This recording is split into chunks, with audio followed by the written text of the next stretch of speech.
एक मंत्र आता है और मंत्र में बहुत सुंदर बात कही गई। ओम अधपस्य मोत्रे संक्रांतादकौहरे माते कस्पलको दृशन स्त्री ही ब्रह्मा बहुविध। क्या कमाल की बात कही गई। अधपस्य मोप्री संत्रान पादकौहरे। नारी की महिमा वेदों में नारी की महिमा बहुत उत्तम महिमा दर्शाई है। वेद मंत्र कहता है अधपस्य मोप्री संतान पाद को हरे। हे नारी, तुझे वेदों में ब्रह्मा कहा है। हे नारी, तू नीचे को देखकर चल, अपने पैरों को संभाल संभाल करके रख।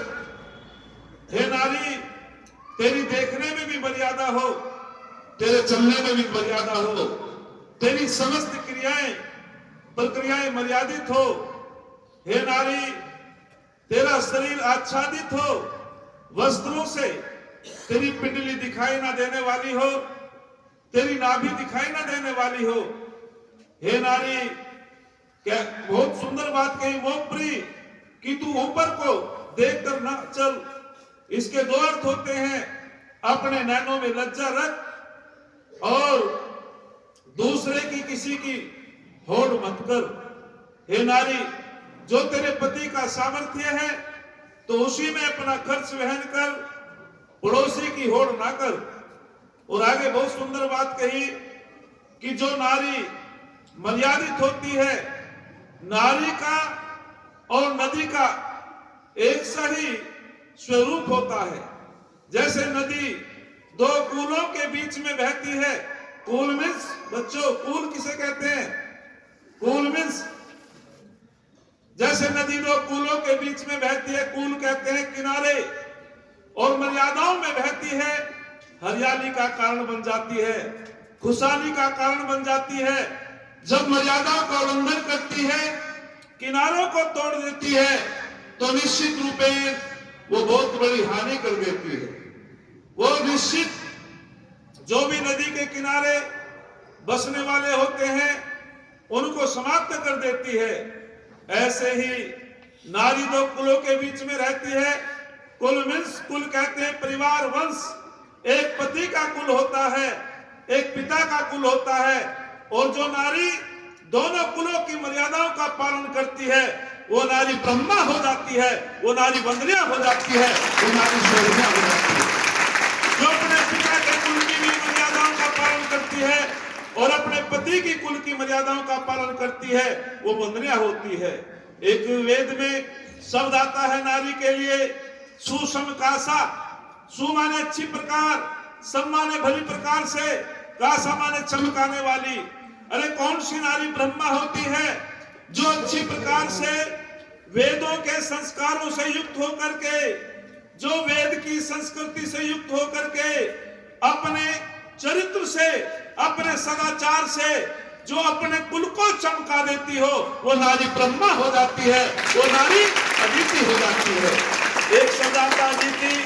अदिति कहते हैं जिसके संकल्प टूट ना पाए, जिसने दृढ़ संकल्प लिया हो कि मैं प्रातः काल उठ करके ब्रह्म यज्ञ करूंगी, अपने घरों में पंच महायज्ञ करूंगी। निश्चित रूप में उस नारी को अदिति कहा है जिसके संकल्प मजबूत होते हो। और एक मध्यकाल आया, मध्यकाल में नारी को कह दिया गया, एक नारी एक विद्वान के पास पहुंचती है। वो कहती है कि बताओ आपका क्या चिंतन है नारी के विषय में। वह विद्वान कहता है कि हमारी दृष्टि में तो पैर की जूती होती है नारी। एक दूसरे विद्वान के पास गई, आप बताओ नारी के विषय में क्या चिंतन है। उसने कह दिया नारी नरकस्य द्वारम। तीसरे विद्वान के पास गई, आप बताओ आपका क्या चिंतन है। उसने कह दिया नारी की छाया पड़त अंधा होत भुजन, उनकी का गति जो कृत नारी के संग। एक विद्वान के पास गई, आप बताओ नारी का क्या चिंतन है, आपकी दृष्टि में नारी क्या है। उसने कह दिया नारी के अंदर तो आत्मा ही नहीं होती है।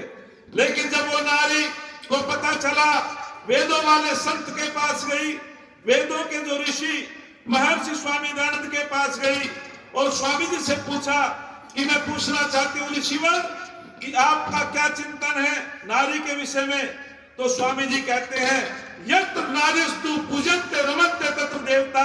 अरे जहां नारियों का सम्मान होता है वहां देवताओं का वास होता है, जहां नारियों का अपमान होता है वहां सब कुछ समाप्त हो जाता है। और फिर कहा स्वामी जी ने कि जो पैर की जूती बताते हैं वो निश्चित उनको पता नहीं है वेदों में तुम्हारा कितना बड़ा मान सम्मान है, शास्त्रों में तुम्हारा बहुत बड़ा मान सम्मान है, तुम्हारा दर्जा बहुत ऊंचा है।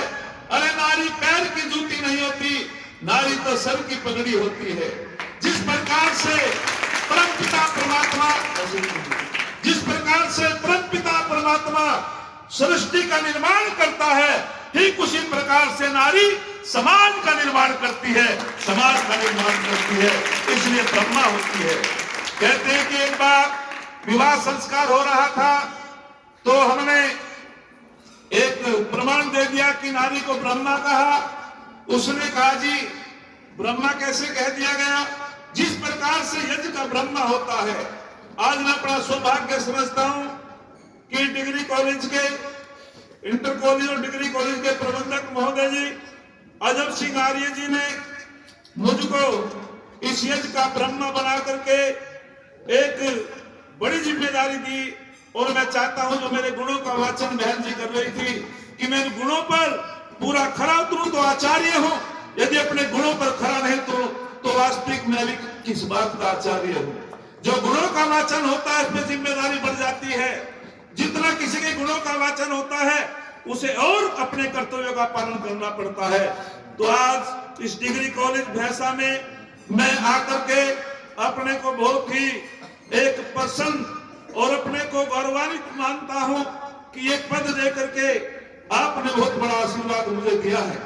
मैं आपके बीच में बताना चाहता हूं कि नारी के विषय में जब ऋषि दयानंद ने कहा विवाह संस्कार में, जब मैंने कहा नारी को ब्रह्मा कहा तो उसके पति ने कहा जी ब्रह्मा तो बड़े को कहते हैं। मैंने कहा ब्रह्मा बड़े को कहते हैं। बोले तो मेरी पत्नी तो मेरे से छोटी है, मुझे पता है मेरी पत्नी मेरे से कम पढ़ी लिखी भी है, मुझे पता है मेरी पत्नी का अनुभव भी कम है, मैं तो एमएससी हूं, तो आपने मेरी पत्नी को ब्रह्मा क्यों कहा और आपने जो है मुझे ब्रह्मा नहीं कहा। मैंने की बिल्कुल आप बात सही कहते हो, लेकिन आपको पता नहीं नारी को ब्रह्मा क्यों कहा। अरे जैसे यज्ञ का ब्रह्मा होता है, यज्ञ तब पूर्ण होता है, सृष्टि का ब्रह्मा सृष्टि तब पूर्ण है, ठीक उसी प्रकार से मैंने कहा शास्त्रों में ना नारी बड़ी है ना पुरुष बड़ा है। शास्त्रों में वेदों में एक समान बताया है। हाँ पति आयु से बड़ा हो सकता है, लेकिन पत्नी जो है धर्म के क्षेत्र में बड़ी होती है। अरे जब पूछा जाता है कि तुम्हारी धर्म पत्नी का नाम क्या है, कोई यूं नहीं पूछता तुम्हारे धर्म पति का नाम क्या है। क्या गलत कह रहा हूं जी?